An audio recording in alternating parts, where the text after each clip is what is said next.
हमारे समाज में कुछ विकृतियां आ गई थी, हो गया था। उसको हमारे जगत गुरु रामानंदाचार्य जी महाराज ने आज से 600 साल पूर्व मिटाया। हमारे जगत गुरु रामानंदाचार्य को गले से लगाया।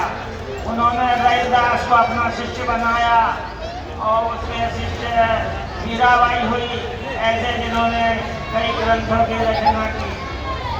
आज हम इस आयोजन में समरसता का, एकता का परिचय देना चाहते हैं। हमारे देश में जो संस्कृति है वो हिंदू संस्कृति है। इसको सनातन धर्म कहते हैं। सनातन का अर्थ होता है जिसका आदि अंत न हो।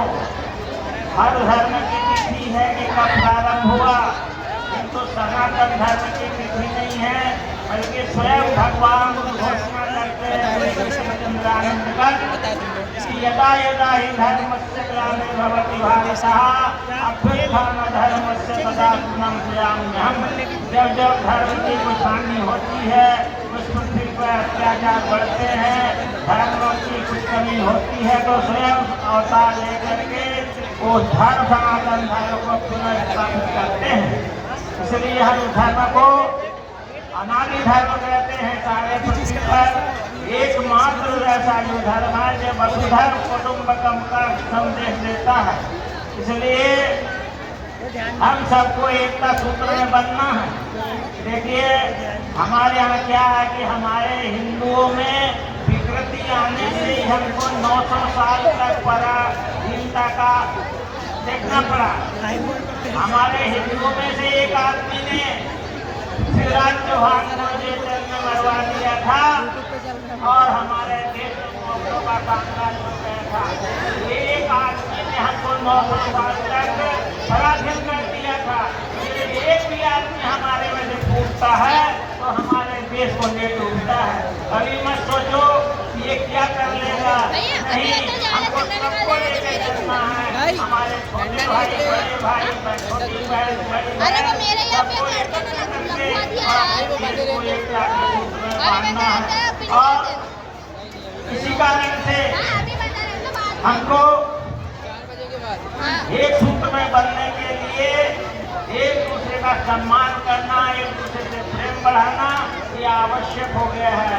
आज की स्थिति ये है कि देश विदेशों में नाना प्रकार के युद्ध चल रहे हैं। वो किस कारण से है? वो सिर्फ धन के लिए दौड़ रहे हैं।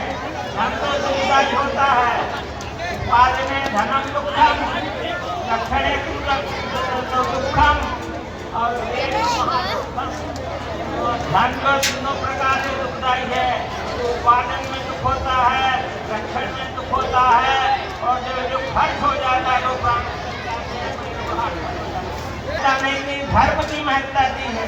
हमारा जो धर्म है वो धर्म विशेष है और इस धर्म की इतनी विशेषता है कि जो इसमें आरूढ़ हो गया उसकी भगवान रक्षा करता है। धर्मो रक्षति रक्षितः, जो धर्म की रक्षा करता है धर्म भी अपने आप रक्षा कर लेता है। एक बार क्या हुआ, एक लोहार कुछ कुल्हाड़ियां देखो, संघो शक्ति कलयुग में संघ ने एकता ही शक्ति है। इसलिए हम सबको आज इस मंच पर इस जो हमने आयोजन, इसलिए हमको एकता के साथ में हमारे यहाँ जो योगी जी ने हमको सूत्र दिया है कि पटोगे तो कटोगे और एक रहोगे तो नेक रहोगे। इसलिए यहाँ पर हम लोग सब आज संकल्प लेते हैं कि एकता के साथ हमारे भारत को विश्व गुरु बनाएंगे और सदा साथ रह करके एक साथ छुआछूत को मिटा करके छोटे बड़े का जो हमारे अंदर विकार है उसको निकाल करके सबको गले लगाएंगे। क्यों भगवान राम ने हमको शिक्षा दी, सबरी के यहाँ जाकर सबरी से बेर पाए। भगवान कृष्ण ने विदुर के जाकर छिड़का पाए और हमारे देश को महान बनाना है, विश्व गुरु बनाना है। बोलिए सियावर रामचंद्र की, धर्म की, सनातन धर्म की, भारत माता की, भारत माता की। की। हर हर महादेव। विराट सागर समाज अपना, हम सब इसके बिंदु है। संस्कृति सबकी एक चिरंतन, खून रगों में हिंदू है। राम कृष्ण गौतम की धरती, महावीर का ज्ञान यहाँ। वाणी खंडन मंडन करती, शंकर चारों धाम यहाँ। जितने दर्शन राहें उतने। हेलो। चिंतन का चैतन्य भरा, पंथ खालसा गुरुपुत्रों की, बलिदानी यह पुण्य धरा। अक्षय वट अगणित शाखाएं, जड़ में जीवन हिंदू है। संस्कृति सबकी एक चिरंतन, खून रगों में हिंदू है। कोटि हृदय है, भाव एक है, इसी भूमि पर जन्म लिए। मातृभूमि यह, कर्म भूमि यह, पुण्य भूमि हित मरे जिए। हारे जीते संघर्षों में, साथ लड़े बलिदान हुए। काल चक्र की मजबूरी में, रिश्ते नाते बिखर गए। एक बड़ा परिवार हमारा, पुरखे सबके हिंदू है।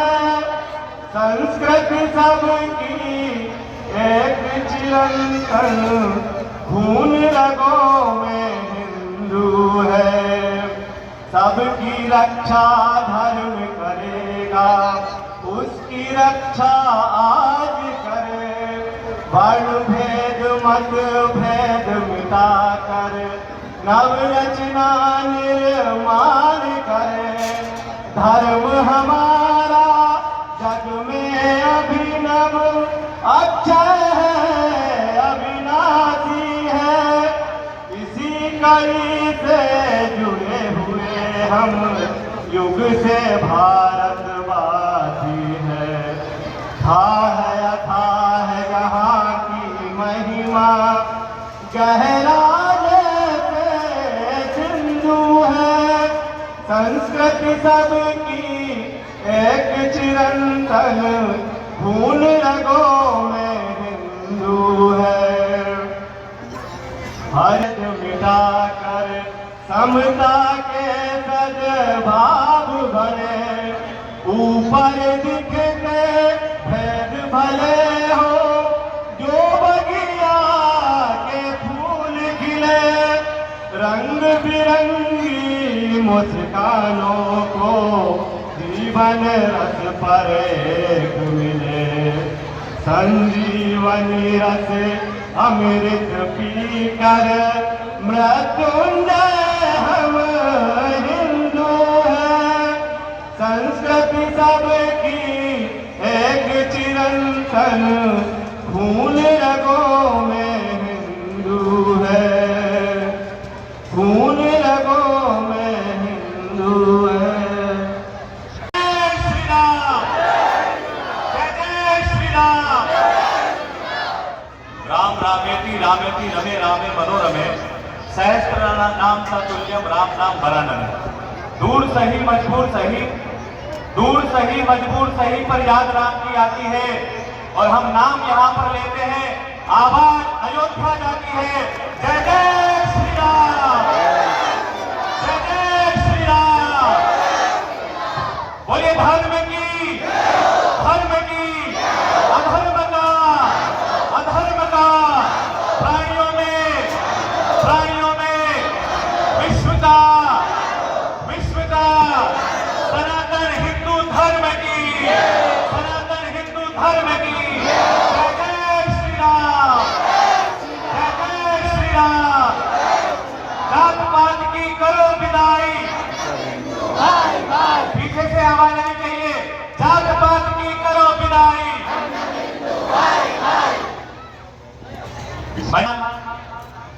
पूज्य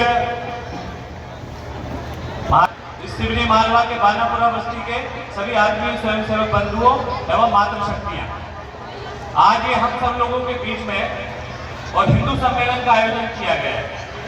वास्तव में हिंदू सम्मेलन की आवश्यकता क्यों पड़ी और हिंदू सम्मेलन का उद्देश्य क्या है, मात्र 20 से 30 मिनट आपको धैर्यपूर्वक सुनना है।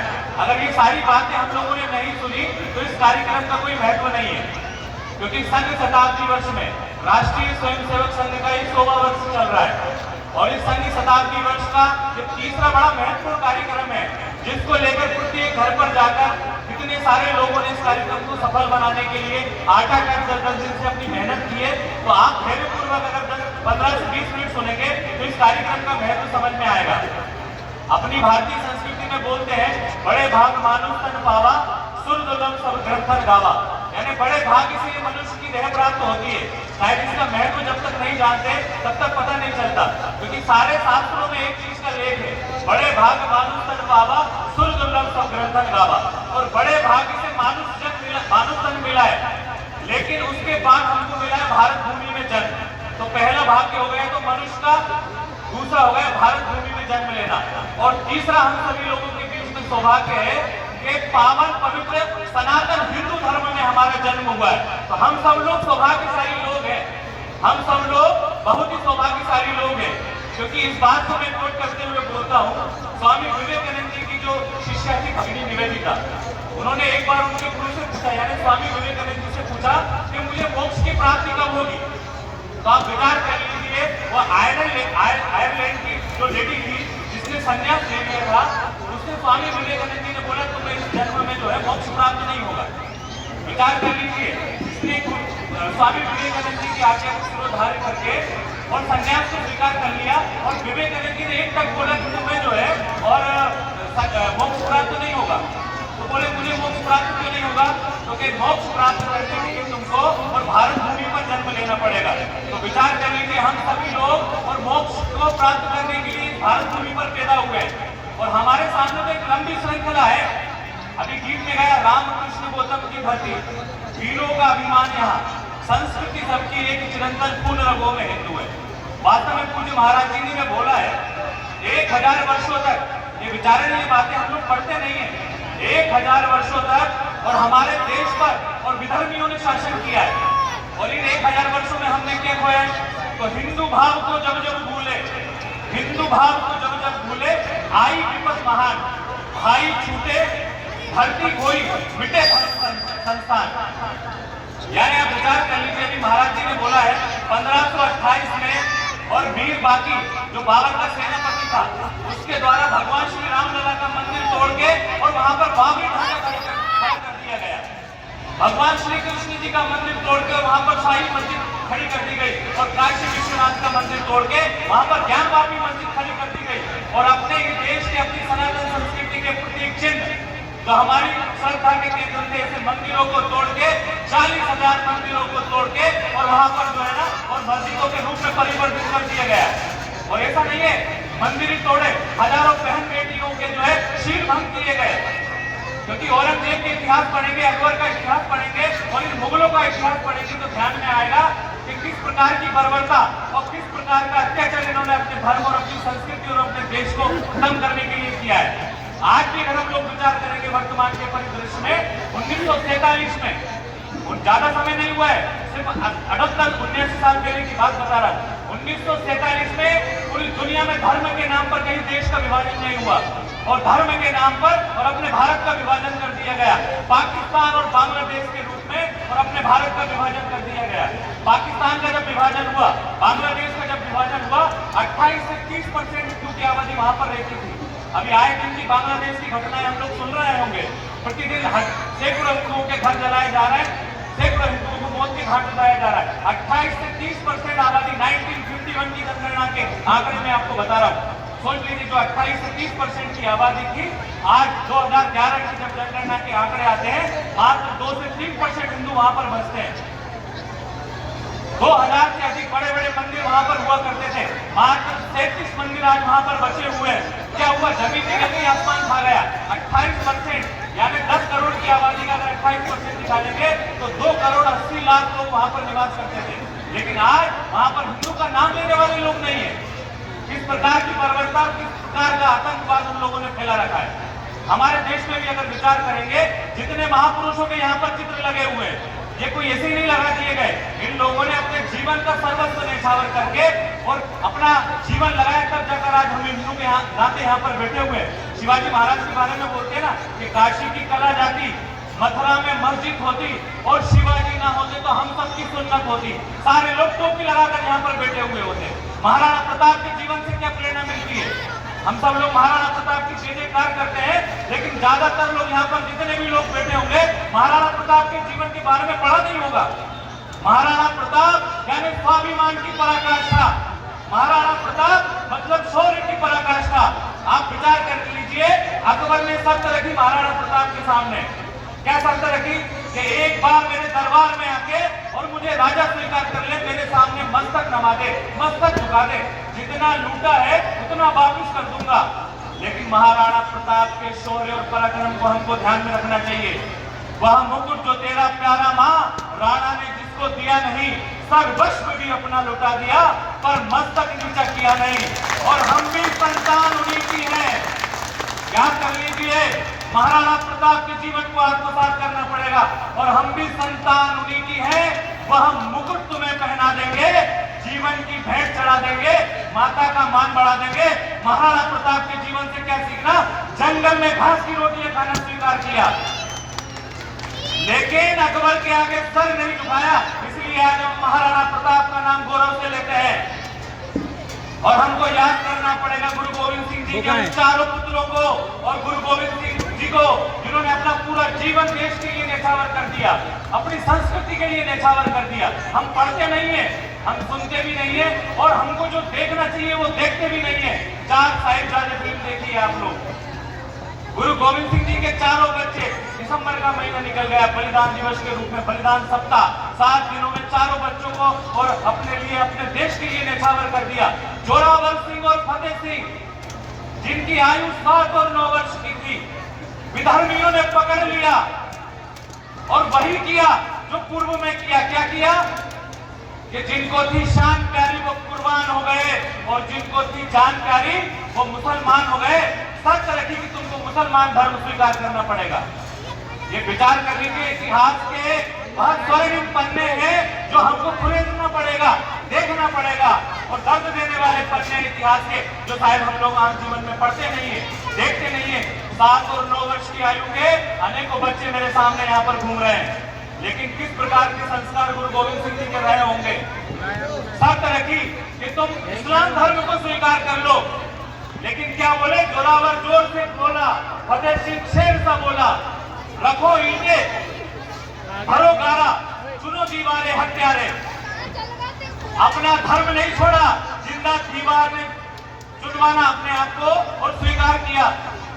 उन वीरों की संतान हैं हम, आरों से जिनके शीश कटे, और जिनके 2 बच्चे चुने गए दीवार में उससे भी कटे रहे। और गुरु गोविंद के बच्चों की तरह हम अपने शीश कटा देंगे, जीवन की भेंट चढ़ा देंगे, माता का मान बढ़ा देंगे। वास्तव में याद करने का दिन है आज, गुरु गोविंद सिंह जी को याद करने का दिन है। हम सब लोगों को याद करना पड़ेगा, महाराणा प्रताप के जीवन से प्रेरणा लेना पड़ेगी, गुरु गोविंद सिंह जी के जीवन से प्रेरणा लेना पड़ेगी। एक और तलवार की नोक निकल, तलवार की दम पर लाखों हिंदुओं को धर्मांतरित किया गया, लेकिन उसी समय हिंदवी स्वराज की स्थापना करने के लिए और शिवाजी महाराज के जीवन को गढ़ा गया। यहाँ अनेक बड़ी संख्या में माता बहनें बैठी हुई है, आप सभी लोगों को पढ़ना पड़ेगा। माँ में भी श्रेष्ठ माँ कौन है? तो जीजा माँ है। वो जीजा माँ क्यों है? क्योंकि जीजा माँ ने शिवाजी महाराज को जन्म दिया था, और जन्म नहीं दिया था तो शिवाजी जैसा चाहिए था उस समय की परिस्थिति के अनुसार, और माँ जीजा ने उनको संस्कार दिए थे। आप विचार कर लीजिए, शिवाजी महाराज को जो है और जीजा माँ ने क्या संस्कार दिए होंगे, तो हमारी भारतीय संस्कृति, हिंदू संस्कृति श्रेष्ठ संस्कृति क्यों, ऐसे नहीं बोलते। मातृवत परनारेषु परदर्पे सुलोचवत आत्मवत सर्वभूतेषु या पश्यति स पंडिता, यानी पराई स्त्री को माँ के समान। तो माँ जीजा शिवाजी जब जिनकी आयु 7 और 9 वर्ष रही होगी, जब क्या शिक्षा देती है कि शिवा पर स्त्री के प्रति तुम्हारी दृष्टि क्या होना चाहिए। तो माँ जीजा बोलती है पर स्त्री के प्रति तुम्हारी दृष्टि लक्ष्मण की तरह होना चाहिए। लक्ष्मण की क्या दृष्टि थी पर स्त्रियों के प्रति, तो हम सब लोगों को और रामायण काल की को घटना ध्यान में होगी। जब माँ सीता का हरण हो जाता है और रावण जब उनको विमान से लेकर जाता है, तो माँ अपने और आभूषण फेंक देती है। जंगल में जब भगवान राम और लक्ष्मण जी एक साथ निकलते हैं, आभूषण को उनको मिलते हैं, तो लक्ष्मण जी से राम जी बोलते हैं, लक्ष्मण ये आभूषण देख रहे हो कि ये तुम्हारी भाभी के हैं। ये बात हम सब लोगों को ध्यान में करना चाहिए। लक्ष्मण जी का क्या जवाब था कि मैंने कभी जो है और भाभी का सिर नहीं देखा है। सोच लीजिए हमारी जो सनातन संस्कृति है पर स्त्री के बारे में क्या विचार करती है। लेकिन अरब से निकला एक धर्म जिन्होंने महिलाओं को सिर्फ उपभोग की वस्तु माना है। हजारों लाखों बहनों को, कभी जाइए राजस्थान के किले में जाके देखिए, ऐसी रानी पद्मिनी का नाम भी लिया जाता है। जब राजा महाराजा युद्ध के लिए निकल जाते थे, तो हजारों सैकड़ों जो राज दरबार में काम करने वाली अपनी हिंदू महिलाएं थी, वो युद्ध से और डिसीजन निर्णय क्या आ रहा है, युद्ध हार रहे हैं या जीत रहे हैं, उसकी ओर उनका ध्यान रहता था। कई बार आता था कि हाँ हम महाराज युद्ध हार गए, तो हजारों महिलाओं को एक साथ जोहर करना पड़ता था। वो जोहर करने की कोई परंपरा नहीं थी भारतीय संस्कृति में, कोई सती की परंपरा नहीं थी अपने आप को आहुत करने की। विचार कर लीजिए रामचरितमानस में कौन सी कैकेयी माँ ने या कौशल्या मैया ने जो है और सती का दशरथ जी की मृत्यु के बाद सती को प्राप्त किया हो। मजबूरी थी, क्योंकि विदेशी आक्रांता आते और महलों में घुस जाते और उनका शील भंग करते, उनके साथ बलात्कार और दुष्कर्म करते अपना शील बचाने के लिए। और लाखों लाख महिलाओं ने, आप कभी जाएंगे देखेंगे ना, और राजस्थान के किलों में जाके देखेंगे तो वहां जोहर कुंड लगे हुए हैं, जोहर की ज्वालाओं में अपने आप को आहुत किया है। ये सारी बातें मैं इसलिए बता रहा हूँ, ये 1000 वर्षों का जो संघर्ष का इतिहास था, लाखों लाख लोगों ने अपने जीवन का सर्वस्व न्यौछावर करके, और आज हम सब लोग हिंदू के नाते इसलिए बैठ पाए। कोई ऐसी हमको आजादी नहीं मिल गई। लाखों लोग, सैकड़ों महापुरुषों के यहाँ पर चित्र लगे हुए, आप देखेंगे पीछे भी यहाँ पर सैकड़ों लोगों के चित्र लगे हुए।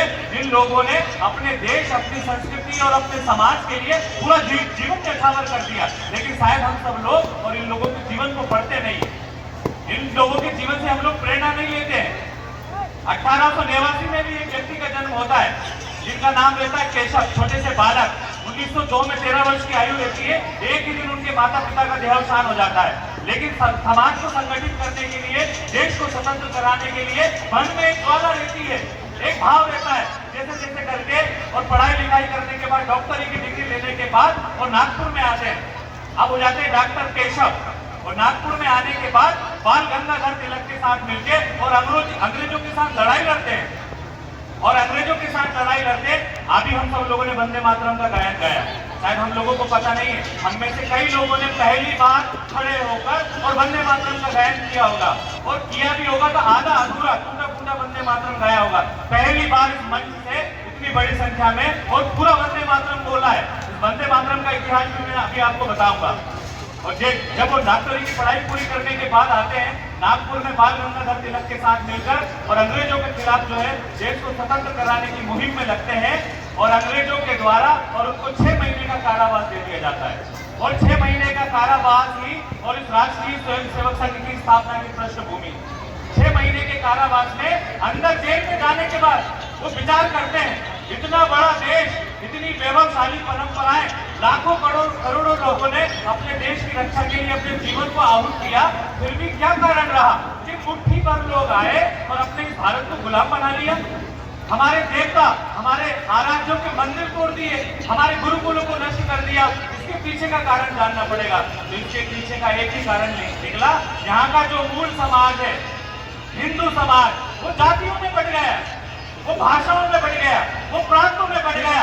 मैं और मेरे स्वार्थ से आगे चलकर मेरा समाज, मेरा परिवार, मेरा राष्ट्र, इसका विचार उन्होंने खो दिया। और विचार कर लीजिए, विजयदशमी 1925 के दिन जेल से रिहा होते हैं और अपने जीवन का एकमात्र लक्ष्य लेकर निकलते हैं। विजयदशमी 1925 के दिन और मोहिते के बारे में राष्ट्रीय स्वयंसेवक संघ की स्थापना करते हैं। मात्र 15 लोगों के साथ मिलकर, शायद हम लोग यहाँ पर जितने भी लोग बैठे हुए, यहाँ हमारी संख्या हजारों में होगी, लेकिन 17 लोगों के साथ मिलकर और डॉक्टर केशव बलिराम हेडगेवार जी के द्वारा राष्ट्रीय स्वयंसेवक संघ, जिसको आम चलन में हम आम भाषा में बोलते हैं RSS, उसकी स्थापना करी। तो RSS की स्थापना करने के पीछे का कारण क्या था?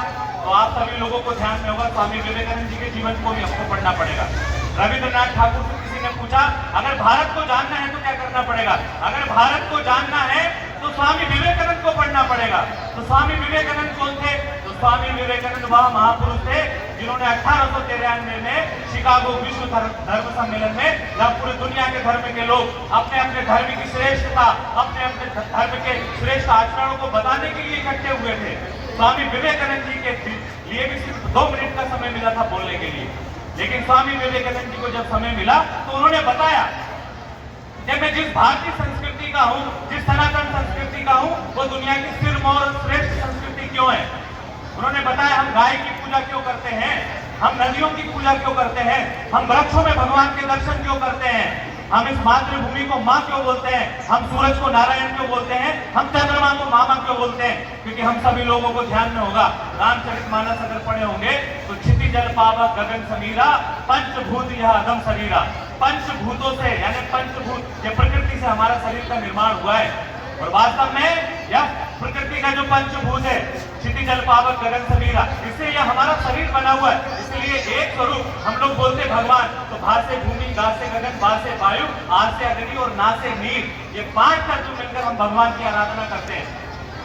आप सभी लोगों को ध्यान में होगा, जब भगवान श्री कृष्ण जी और दुर्योधन से सिर्फ 5 गांव मांगने के लिए जाते हैं, तो दुर्योधन 5 गांव नहीं देता है। शक्ति की उपासना की आवश्यकता क्यों है? विजयदशमी के दिन राष्ट्रीय स्वयंसेवक संघ की स्थापना क्यों की गई? ये सारी बातें, उन सब चीजों को लेकर मैं बता रहा हूँ। तो 5 गांव मांगने के लिए जब भगवान श्री कृष्ण जी जाते हैं तो दुर्योधन 5 गांव नहीं देता है, और 5 गांव नहीं देकर क्या बोलता है कि इस समस्या की जड़ ये कृष्ण है, इसको जेल में डाल देते हैं। तो आपने रति का 33 सर्ग पढ़ा होगा, यह देख गगन मुझ में ले।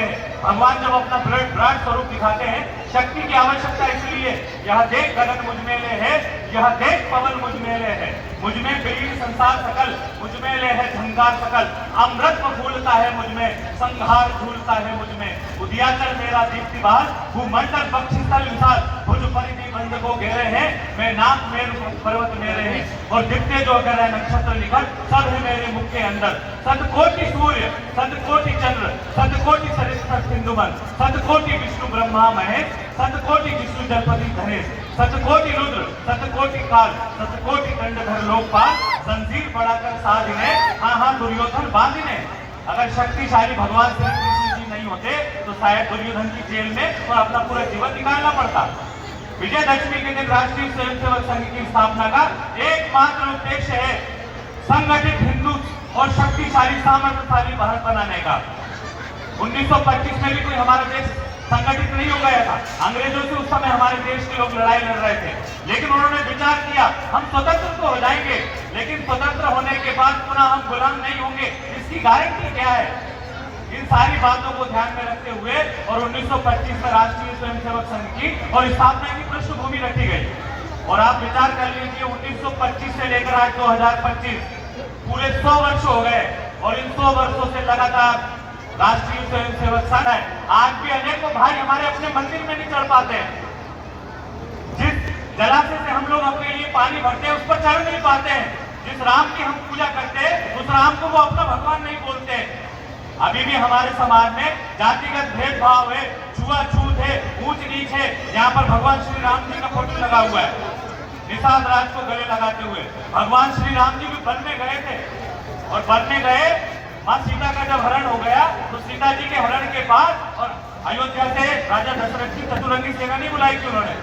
जंगल में रहने वाले गिरिवासी, वनवासी, वंचित समाज के लोगों के बीच में और शक्ति और सामर्थ्य के भाव को प्रकट करके, और उस समय का जो आता था रावण था, उसका वध करके धर्म की स्थापना करते हैं। तो हम सभी लोग जिनको अपना आराध्य मानते हैं, जिनको हम भगवान श्री राम बोलते हैं, उनके जीवन से क्या प्रेरणा लेना चाहिए।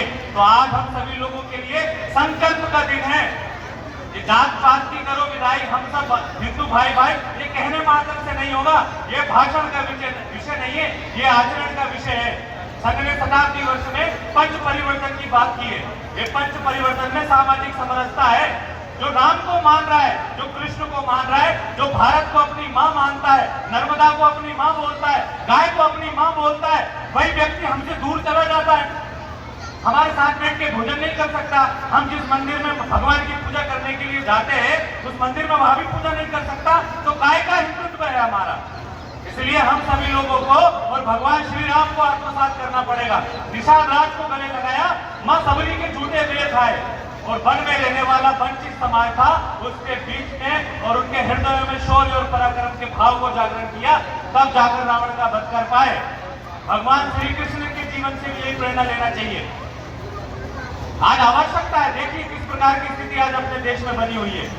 आज जाति के नाम पर और हमारे देश में पुनः संघर्ष की स्थिति खड़ी की जा रही है। आज जाइए आपके पास देखिए जनजाति समाज के कई बड़े बड़े क्षेत्र हैं। मैं पूरे जिले में घूमता हूँ, केसला ब्लॉक में, और दूर दूर से जनजाति आदिवासी समाज के हमारे लोग रहते हैं, और उनके बीच में जाकर कोई केरल से आ रहा है, कोई कर्नाटक से आ रहा है, और ईसाई पादरी आकर, मिशनरीज आकर, और उनको आदिवासी से मुसलमान हिंदू बना, ईसाई बना रहे हैं। आप विचार कर लीजिए, हम लोग कभी जाते नहीं है उनके बीच में, उनके बीच में जाकर अपने धर्म, अपनी संस्कृति के जीवन मूल्यों के बारे में नहीं बन रही है। आज देखिए पाकिस्तान बांग्लादेश की घटना देख लीजिए, आए दिन की घटनाएं ध्यान में आ रही है, वहां पर कोई न कोई हिंदू को जो है और मौत के घाट उतारा जा रहा है। और वहां की बात मत करिए, आप लोग यहाँ पर जाति के नाम पर घर से चले होंगे, कोई यादव होगा, कोई अग्रवाल होगा, कोई जैन होगा, लेकिन यहाँ पर जब समूह में आकर हम लोग बैठे हैं तो हम सब लोग हिंदू हैं। ये भाव को हमको लेकर जाना पड़ेगा, और हिंदू भाव को जब जब भूले आई विपद महान, इस बात को हमको समझना पड़ेगा। अभी बहुत दिन नहीं हुए, अनेकों लोग घूमने के लिए जम्मू कश्मीर जाते हैं। अभी जम्मू कश्मीर बहुत सारे लोग घूमने के लिए भी गए थे। पहलगाम की घटना हमको ध्यान करना चाहिए। पहलगाम में और प्रतीक चिन्ह देखकर किसी की मांग भरी हुई है, वो हिंदू है इसलिए उसको गोली मार दी गई। किसी ने कलावा पहन रखा है, वो हिंदू है इसलिए उसको गोली मार दी गई। किसी का नाम पूछा, तुम्हारा नाम क्या है, तो क्या मेरा नाम राम प्रसाद है, इसलिए उसको गोली मार दी गई। आज भी धर्म देखकर और हिंदुओं को टारगेट किया जा रहा है। लेकिन हमारी स्थिति क्या है? हमारी स्थिति ऐसी है, हमारी चार घर छोड़कर कोई हमारा हिंदू भाई है जो पेशे से शायद ठेला लगाने का काम करता होगा, जाति से शायद वाल्मीकि होगा, लेकिन उसको हमारी दृष्टि उसके प्रति क्या रहती है? हम सब लोगों को और सामाजिक समरसता की जो बात आती है, समरस समाज, समरस मन बनाकर काम करना पड़ेगा। अपने मन में जो फैली जातिगत भेदभाव, जो छुआछूत और ऊंच नीच की भावना है, इसको मिटाकर और उलझे सुलझे प्रश्नों का उत्तर केवल एक, हिंदू हम सब एक, इस भाव को हमको आत्मसात करना पड़ेगा। संघ शताब्दी वर्ष में बहुत बड़े बड़े कार्यक्रम का आह्वान नहीं किया है, बहुत छोटे छोटे कार्यक्रम, और ये सारे कार्यक्रम सिर्फ करने के लिए नहीं है, अपने व्यक्तिगत जीवन में आचरण और व्यवहार में लाने के लिए। अभी सुनना, समझना, स्वीकार करना, लेकिन सबसे महत्वपूर्ण है आचरण में लाना, अपने व्यवहार में लाना। जो बातें यहाँ से बताई जा रही है, लगातार हमारे ऋषि मुनि बागेश्वर बालाजी ने अभी 2 बड़ी बड़ी यात्राएं कर दी, पैदल यात्रा, पैदल मार्च निकाल रहे हैं, हजारों किलोमीटर की यात्राएं कर रहे हैं, सिर्फ एक ही उद्देश्य उन यात्राओं को करने का, जातिगत भेदभाव मिटाकर सब हिंदू मेरे भाई है, कोई छोटा बड़ा नहीं है, सबको आत्मसात करते हुए, सबको गले लगाते हुए और सबको एक साथ लेकर चलने का हम सभी लोगों को और ये काम करना पड़ेगा। ये पंच परिवर्तन में सामाजिक समरसता का जो विषय है, ये भाषण का विषय नहीं है, ये आचरण का विषय है। अभी सभी लोग एक साथ बैठकर भोजन भी करने वाले हैं सब लोग, ये सामाजिक समरसता है। शताब्दी वर्ष में पंच परिवर्तन को लेकर एक सामाजिक समरसता के विषय में अभी मैंने जो बात बताई, फिर कुटुंब प्रबोधन की बात आती है, तो कुटुंब प्रबोधन में 6 भाग की बात कही गई, भाषा, भूषा, भजन, भोजन, भवन और भ्रमण। आज देखते हैं हमारी भाषा भूषा कैसी हो गई है, हमारे भवन की स्थिति क्या है, हमारा घर लगता है कि हमारा हिंदू घर है। फिर भजन की स्थिति क्या है, तो एक साथ बैठकर एक परिवार में एक साथ बैठकर सप्ताह में एक बार हम लोग भजन करते हैं क्या? और परिवार की जो संकल्पना है, कुटुंब की जो संकल्पना है, मैं, मेरी बीवी और मेरे बच्चे, इतना नहीं है, हमारा जो कुटुंब है, दादा दादी भी है उसमें, ताऊ ताई भी है उसमें, काका काकी भी है उसमें। एक संयुक्त परिवार की जो संकल्पना है वो हमारी कुटुंब व्यवस्था है। लेकिन आज हम लोग देखते हैं हमारे एकल परिवार बढ़ते चले जा रहे हैं। और विचार कर लीजिए, जो एकल परिवार है उनके बच्चे भी संस्कारहीन रहते हैं, क्योंकि जिन बच्चों का संरक्षण, जिन बच्चों का लालन पोषण और दादा दादी की गोद में नहीं होता है ना, वो बच्चे कभी भी जो है सफल नहीं होते हैं। इसलिए हम सभी लोगों को, भले हम लोग दूर दूर रहते होंगे, गांव में रहते होंगे, लेकिन सप्ताह में एक दिन, 7 दिन में एक दिन हमको ऐसा प्रयोजन करना चाहिए कि सारे परिवार के लोग एक साथ बैठकर हम लोग भजन करें, एक साथ बैठकर हम भोजन करें। और भ्रमण के लिए क्या, तो भ्रमण के लिए गोवा नहीं जाना है, कुल्लू मनाली नहीं जाना है, हमको भ्रमण करने के लिए अयोध्या जाना है, वृंदावन जाना है। और भ्रमण करने के पीछे भगवान का जहाँ पर जन्म हुआ है उनके जीवन को हम सभी लोगों को और सिरोधार्य करते हुए, आत्मसात करते हुए, पर्यावरण खत्म होता चला जा रहा है। पर्यावरण जो है, जो हमारा जो एटमॉस्फेयर जिसको हम बोलते हैं, ग्लोबल वार्मिंग का जो खतरा हमारे पूरे विश्व पर मंडरा रहा है, मैंने बताया ना, क्षिति जल पावक गगन से नीला, क्योंकि हम सब लोग प्रकृति पूजक है। इसलिए हमको अधिक से अधिक संख्या में और पेड़ लगाना पड़ेगा। पानी नर्मदा मैया है, कब तक रहेगी नर्मदा मैया, तो इसलिए पानी भी बचाना पड़ेगा। और प्लास्टिक की जो बात आती है, क्योंकि शताब्दी वर्ष में संघ ने जो पंच परिवर्तन की बातें की है वो समाज परिवर्तन के लिए है, तो प्लास्टिक का उपयोग कितना हो सकता है। अभी आप सब में से अधिकतर लोग बाजार में जाते होंगे, और बाजार में जाते हैं तो घर से हाथ झोला लेकर नहीं जाते, वहां पर सब्जी भी लेके आएंगे तो 10 प्रकार की सब्जी लेके आएंगे, तो 10 प्रकार की पॉलिथीन अपने साथ लेकर आएंगे। इसलिए पानी बचाओ, पेड़ लगाओ, प्लास्टिक हटाओ, ये 3 नारों के साथ हमको काम करना पड़ेगा। फिर नागरिक शिष्टाचार की बात आती है। अभी देख लीजिए आप, मैंने बोला 20 मिनट आपको धैर्य पूर्वक सुनना है, लेकिन हालांकि हो सकता है माता जी के यहाँ पर मेरी माता की बात खत्म कर दूंगा, आप एकदम बीच में उठ के जाएंगे तो कार्यक्रम का जो इतना एक विशाल समूह है, ये कार्यक्रम का थोड़ा सा महत्व कमजोर होती है। ये भारत देश हमारा है, इस भारत के जितने भी कानून है, इस भारत के जितने भी कर्तव्य है, नागरिक कर्तव्य, उन सारे कर्तव्यों का पालन मुझे करना पड़ेगा मतलब मुझे करना चाहिए। इन सारी बातों को लेकर हम सब लोगों को काम करना चाहिए। फिर स्व आधारित जीवन, हमारा स्वाभिमान क्या है, स्वभूषा स्वभाषा, ये सारी बातें, स्वदेशी की बात हम करते हैं, तो स्वदेशी युक्त हमारा जीवन होना चाहिए। भारत में बने हुए प्रत्येक कोई भी क्षेत्र की वस्तु होगी, चाहे वह किराना क्षेत्र में होगी या अन्य बातों को लेकर शताब्दी वर्ष में जो हिंदू सम्मेलन का आयोजन किया गया है, इन सारी बातों का उद्देश्य है। मुझे लगता है आप सभी लोग और इतनी बड़ी संख्या में इस कार्यक्रम में आए, मंच से जो महाराज जी ने और मेरे द्वारा भी जो बातें की गई है, इन सारी बातों को आप आत्मसात करके जाएंगे। ऐसी 4 बातें कहकर मैं अपना और बात समाप्त करता हूं। भारत माता की